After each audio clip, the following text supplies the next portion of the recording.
જય દિશામાં મિત્રો, આ દશામાનું વ્રત ચાલુ છે। જો આ એક ભૂલ કરી તમે તો તમારો આખા વર્ષનું જે દશામાનું વ્રત રાખેલું છે તે અસફળ થશે। તો મિત્રો તમે દશામાના 10 દિવસ રહેશો, પરંતુ 9 દિવસ પછીનો જે દિવસ છે 10મો દિવસ, તે દિવસે એક મોટી ભૂલ કરો છો। તે ભૂલ તમારે નક્કી કરીને ન કરવી જોઈએ। ચાલો હું જણાવી દઉં કઈ ભૂલ તમારે ન કરવી જોઈએ। તો ઘણા બધા લોકો જે છે મૂર્તિ લાવે છે અમુક કેમિકલ વાળી અને ઘરે પણ બનાવે છે।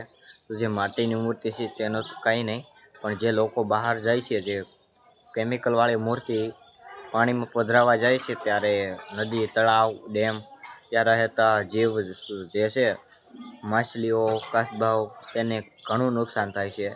તો વિનંતી કરીને કહું છું કે તમે લોકો જે છે અહીંયા પધરાવવાનું બંધ રાખી દેજો, અને એવું લાગે તો ઘરે પણ પધરાવી શકો છો, અથવા નાનો એવું તળાવમાં પણ પધરાવી શકો છો જ્યાં વધારે જીવસૃષ્ટિ ન હોય। કારણ કે કેમિકલના કારણે ઘણી બધી જે છે જીવસૃષ્ટિને નુકસાન થઈ શકે છે। તે માટે મારી એટલી જ સલાહ છે કે તમે મારું માનો ને જે બને તેટલી કેમિકલની મૂર્તિ ટાળો।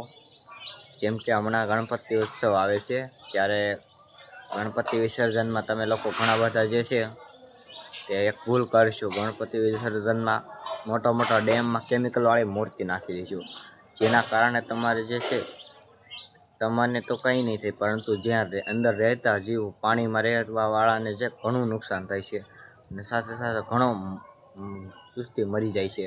કાચબા, માછલી, નાના ઘણા જીવજંતુ મરી જાય છે, જેના કારણે ઘણું જે છે તમને કશું નથી થતું, પરંતુ જ્યારે તમે વયાવો છો એ પધરાવીને, ત્યાર પછી તેને નુકસાન થવાનું શરૂ કરી દે છે, અને એક ટાઈમે એની પણ જીવ વયો જાય છે। મારી એટલી જ નમ્ર વિનંતી છે, જે ભાઈ છે ગણપતિ વિસર્જન કેમિકલવાળી મૂર્તિ કે એવું કંઈ હોય ડેમ અથવા તળાવમાં નાખવાનું બંધ રાખે, અથવા નાની મૂર્તિ જે છે માટીની બનાવેલી લાવે। ધન્યવાદ।